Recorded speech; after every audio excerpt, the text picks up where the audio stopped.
damn it. I have to tell him. I have to tell him.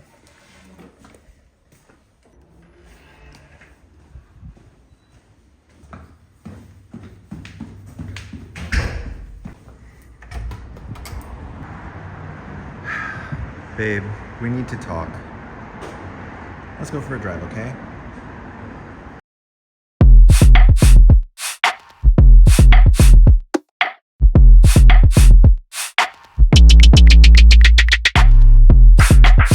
Oh, that was fun. We have a lot of fun together, don't we? Good Polestar too. Remember that time somebody almost rear-ended me and you tightened the seatbelts to hug me in place and keep me safe?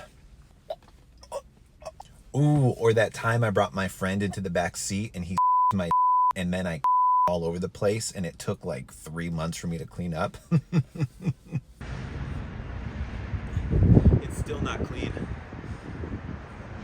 Yeah, those were really good times. I don't know if you heard, but the Polestar 4 SUV was revealed and it's coming to the US next year.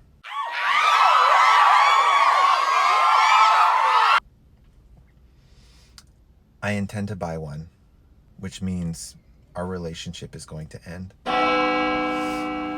No, it's not you. It's not you. It's I need more space for my stuff. The Öhlins dampers on this thing are more or less defective. And my lease ends in December anyway, so I've got to give you back.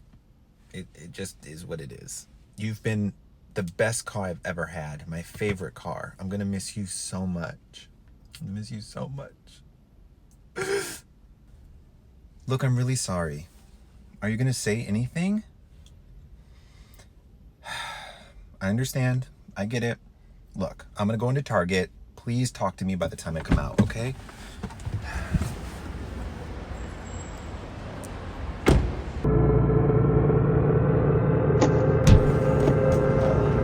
No! What are you doing? Let's talk about this. No! And the Oscar goes to...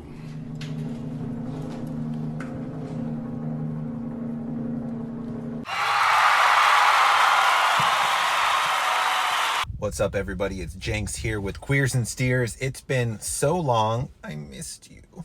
So I got a new gimbal, the Insta360 Flow, and I have AI tracking on me right now. So no matter where I go... Oop. Lost me. Oh my God, where'd it go? Hi, there it is.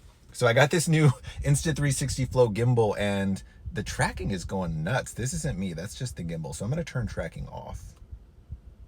Much better.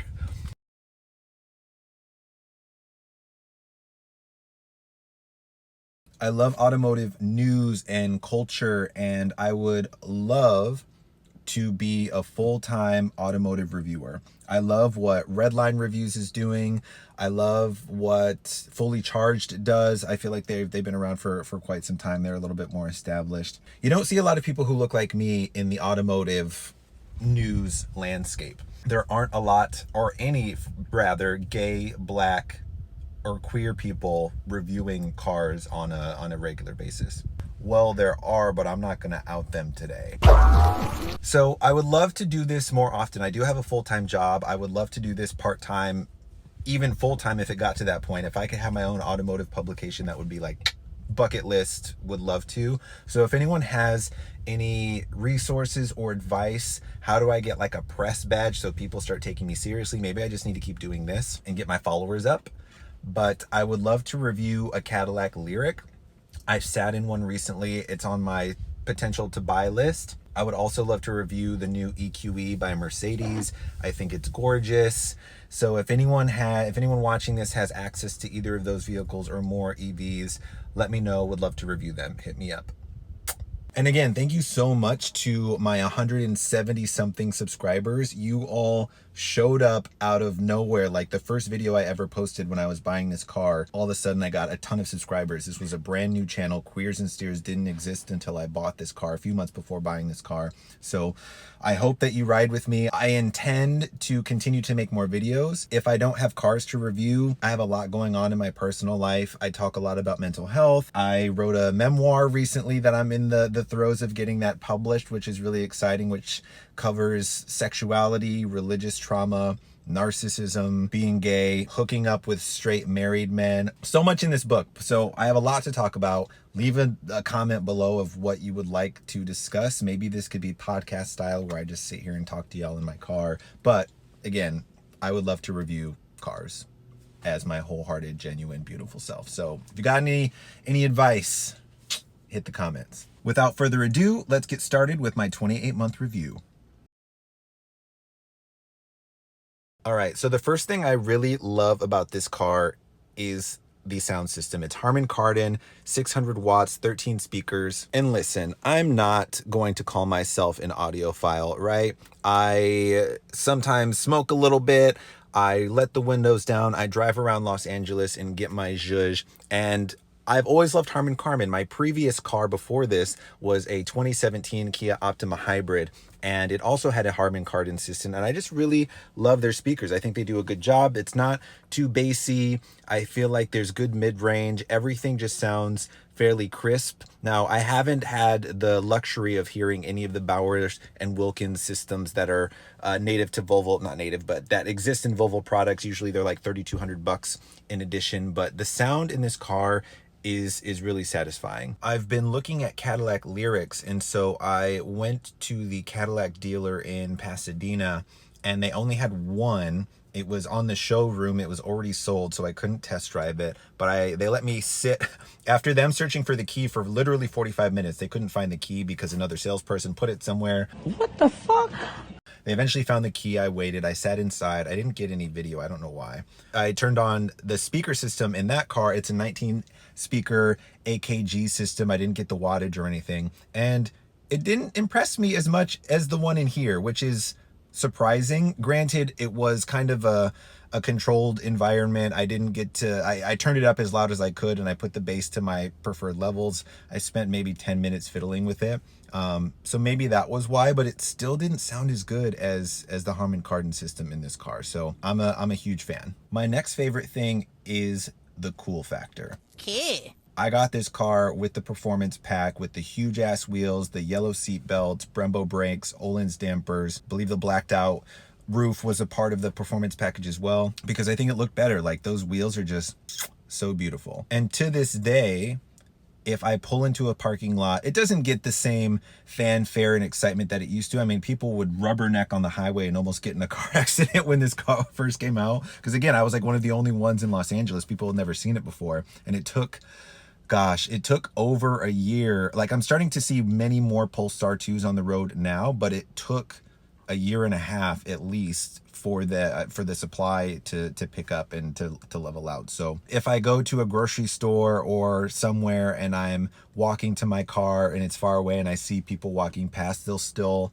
turn their head and look. People still take pictures of it. It really is a beautiful design and a beautiful piece of machinery, and I don't see many other cars on the road that make you turn like that. Maybe the Taycan. I saw an e-tron GT on the way here that just looks so gorgeous. I'm not a big Audi fan personally. Everything about this car is solid. It feels well built. There's nothing creaking in here. Well, it does have its fair share of creaks back in the trunk somewhere, which they don't know what it was. There are some creaks coming from this stalk. Actually, in the back it rubs against the plastic, and so I need to get some felt back there.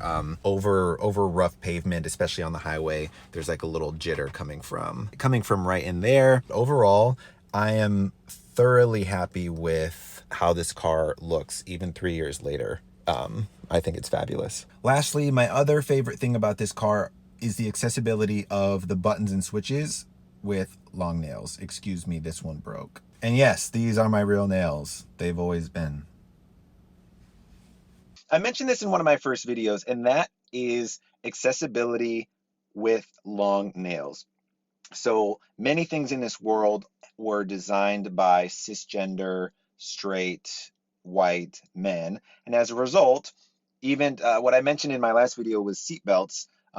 Seatbelts had to be redesigned and reconsidered because when they were first made and put into vehicles, they didn't account for shorter people and the size of, essentially, they didn't account for women's body sizes. And as a result, like women were being killed more at a higher rate because they didn't go across their bodies as they should have. And so while we've come a long way since then, there are still a lot of things that are not designed for quote unquote women. Long painted nails are for anyone. I am a cisgender gay man who looks fabulous with my pistachio avocado nails. But with that said, I've gotten into cars where the switches, the buttons, the touch screen, everything is inaccessible and requires you to knuckle. Let me show you what knuckling is. So knuckling is when you have to use your knuckles to access certain things in a car. Window switches, door handles, steering wheel buttons, little knobs and levers. You got to use your knuckles. I don't have to do that in this car. I can roll down the windows. I can access the buttons down here okay. I can push everything that I need to push. I'm going to go over here to the right. Steering wheel buttons are accessible. I can hit the park button okay. I can push play and spin the volume knob. I love this design. I love that I could just, well, this is getting in my way, but I love that I could just set my hand here and control the volume. Really smart design. This is not smart design, this cup holder, and I have to go in here for a second cup holder, which I never use. I usually drive by myself, but I can do everything I need to do in this car having my nails, which is, it sounds silly, but it is really important. Those are the top 3 things that I really enjoy about this car. There are other things, but overall, build quality, the design, and the sound system always are top of mind for me. Now, let's talk about the things I don't like, and let's hop out for this. So the first thing that I don't like, and this is my fault, this isn't Polestar's fault, I wish I would have gotten ventilated seats. So I live in Los Angeles, and let me turn this camera around. I live in Los Angeles, and I tend to wear shirts that are backless or sheer or see-through, and as soon as I sit down in these seats, give it literally 15 seconds, my back is soaking wet, the back of the seat is soaking wet. So I really, really wish that I had gotten the ventilated seats. Now, they're not cheap, they're like $4,000, and I kind of sacrificed those to get the performance pack because look at these wheels. How do you not get the performance pack? I just don't know. But yeah, I wish I would have gotten ventilated seats. Whatever my next car is, it will absolutely, positively have ventilated seats for sure. The next thing that I wish would be fixed, and I feel like this could be fixed with the software update, are the daytime running lights. So let me give you some context. I tend to turn on the daytime running lights during the day or at dusk because from an aesthetic standpoint from the outside, I think it looks sexier, and the headlights are so bright, I don't want to blind people, right? And so I turn on the fog lights and the daytime running lights at the same time. Now the issue here, this gimbal, I gotta figure it out. It's trying to smart track me. So the issue with that is when you get out of the car and you leave, it doesn't chime at you. It doesn't say that you've left the lights on. It doesn't automatically shut them off after a certain amount of time, which in some theory makes sense because I manually turned them on. And so the car was like, well, we turned it on manually, so we're just gonna keep them on. But I wish there was a chime because I've left them on, I've gone into the gym, worked out for 2 hours, and then I come outside and I see that my lights have been turned on. Now, it's not like I need to worry about the battery going dead. I think I saw an article from Top Gear recently that said your windshield wipers and your lights being left on, like it would take over 24 hours or something like that for you to even drain 1 kilowatt hour by leaving the lights on. So it's not that, it's just more so like I just don't like wasting energy, and it's just one of those things that you would think if you leave the lights on there would be a warning when you open your door. So it's a minor grievance, but it's still annoying. Now the next thing that is on my not favorite list, these fucking shocks. These shocks, they're defective, y'all. They're defective. And frankly, I would go as far as to say that my car is a lemon as a result of these shocks. Let me just post up here so I can tell you a little story. So when I first got the car, it took a few months for me to start hearing a squeak from the Öhlins dampers in the rear end. I took it to Polestar, well, Galpin Volvo in Los Angeles. They're servicing Polestars. And at first they replaced them. I don't know how long it took. I feel like it took a few weeks. They replaced them completely. The sound went away, but it only lasted maybe a month or so, and then the sound came back. Anyway, I remember hearing the sound the second time after they replaced them and got really annoyed. I took the car in for them to look at. It took a little longer the second time. I want to say it took 3-4 weeks because they had to fly in an engineer and they had to figure everything out. Turns out these shocks need to be lubricated multiple times. For me, I have to have them lubricated roughly twice a year. The sound comes back every 6 to 8 months. Maybe it's because I'm in California and it's warmer, sun shining. I also wash my car pretty consistently, maybe once a week, once every 2 weeks if I'm being lazy. But every 6 to 8 months, the squeaking comes back. I'll try to find a clip of the squeak. I know I posted this on another video.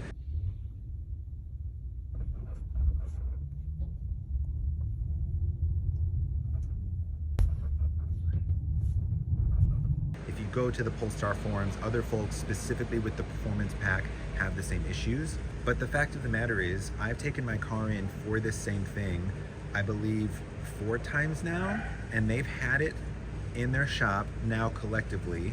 I need to find all my paperwork, but it's in the 70s, 70 days, 70 something. I believe before the last time it was in the 50s, and now we're definitely in the 70s, which to me is unacceptable.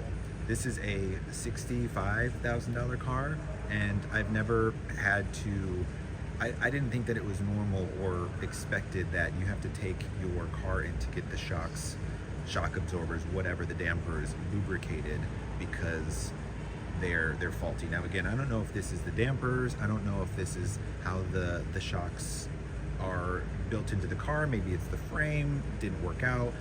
But it is interesting now how the Polestar 4 performance package doesn't have the Öhlins dampers. They got rid of the Öhlins and now it's I forget the phrasing that they use. It's like performance focused Polestar engineered shocks or dynamics, something like that, very vague, but clearly they've gotten rid of Öhlins, and I would suspect that this is why. I wanted to test out the AI smart tracking on this gimbal. So it works better. I feel like it works better when I'm further away. If it's really close to my face, it starts to freak out, but this is actually working well. I'm not doing anything.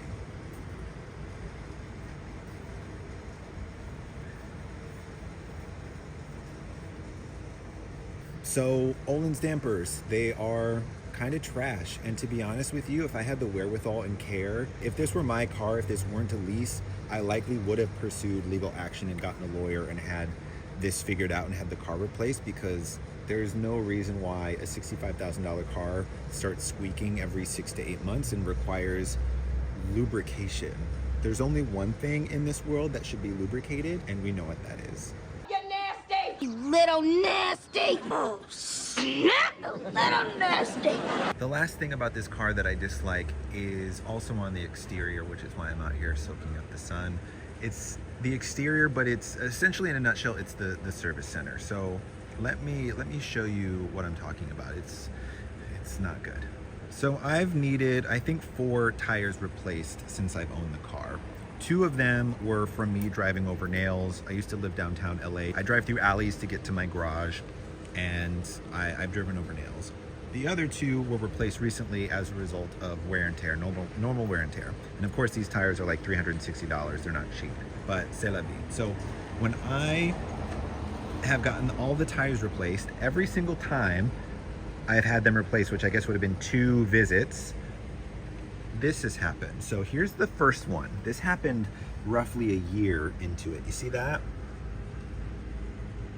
And then if I look, you see, I'm trying to make it focus. You see how the caps are a little crunchy? So, and here's another one there. So for some reason, when they are removing the wheels, I don't know if it's the machine that they use, I don't know if they're just not paying attention, they fucked up these rims. I mean, you can kind of see it here. You can see how when they take them off, it's just not, it's kind of like it bends them a little bit. And so I called the service center, I sent them a picture, and he's like, oh my gosh, I'm so sorry, let me get our mobile repair guy out to you. And so I texted the mobile repair guy, I sent him pictures of it. He immediately responded back like these are diamond cut or something, like we can't repair these, you got to go back to the dealer. So I texted the dealer back and told them, hey, they can't fix these. Never got a response back. Cool, whatever. Like, again, it's a lease. If it was my car and I was financing or I owned it or whatever, I'd probably be way more pressed. So I just left it alone. So about a month ago, when I got the 2 tires replaced just from normal wear and tear, I made sure before I left the lot, I went to each tire and looked, and this is what I found. What the fuck is this shit? Now the tires, I mean, like the lube or whatever they were doing to get the tire on the rim, this was all white, like they didn't clean that up, but this isn't, that's that's scratched. Like, that is scratched into the rim. And it's like, look at that. It's like torn off. Really disappointing, really disappointing.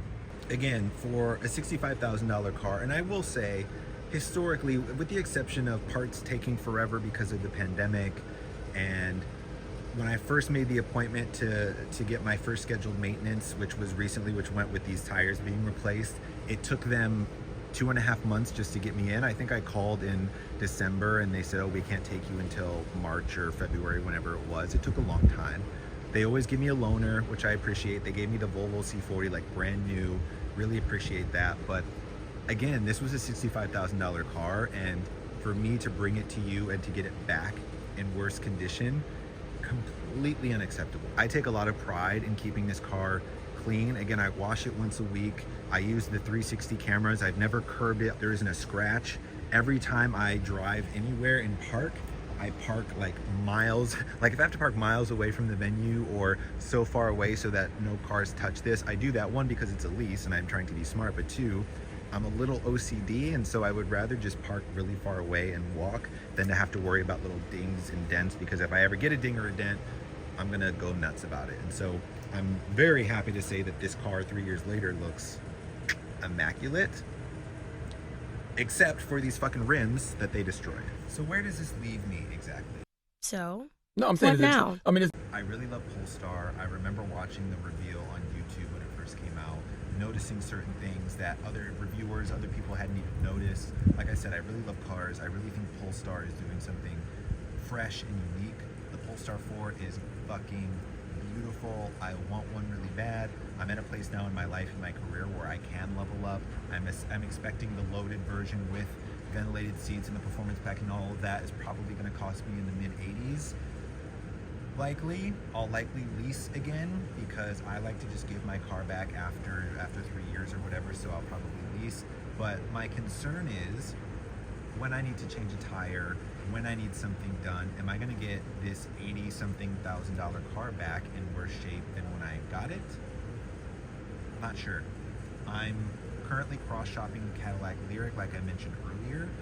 When I went to the dealer, not only are they, of course, back ordered, I've only seen one on the road in the parking lot recently somewhere, but there's a $15,000 markup. So my spec Lyriq, I believe, is 77, and add 15K onto that and you can go fuck yourself. So if the markup on these cars comes down, I would still consider a Lyriq. I really love the styling. I think it's unique. Again, I love having cars that no one has yet, that are fresh. I know that Cadillac is testing a smaller SUV, electric SUV currently. There were spy shots. I'll post a photo of that. But I'm also wary of GM, because now GM is wanting to get rid of CarPlay in their vehicles, which is like, good fucking luck with that. I really hope that Polestar considers opening the spaces that we were expecting, and by space I mean a brand new, built from the ground up retail and service center experience, as opposed to what we're getting now, which is Volvo dealers that are just accepting Polestars and servicing them in a not delicate manner. And that's that. I really appreciate all of you subscribing, liking, being around for me throughout this journey. Again, it's been over a year since I posted a video, and I don't have a script. I'm a one person. I've got my gimbal and I just got my little self over here. So if you have any advice, if you have resources, if you have access to a Mercedes EQE or a Cadillac Lyriq, I would love to review them. I would love to join an episode with you. If you have any advice for an aspiring automotive journalist, hit the comments below, or we can just talk about random shit. We can talk about sex, we can talk about politics. Florida is in the fucking dumpster. Drag queens and queer people are under attack, trans people are under attack, and I'm not gonna stand for it. So lift me up, promote me, share me. There needs to be more people like me in this space because we exist and we're not going anywhere. So with that, I'm gonna go take this baby for a little wash. It's been probably a month. I was out of town, girl. There's some dust. So let's go wash her. See you next time. One last thing I thought of that I don't like, I just got to the car wash, is this sun visor. Not that. It doesn't extend. This does not block any fucking sunlight ever. The sun is always over here. Make this extendable.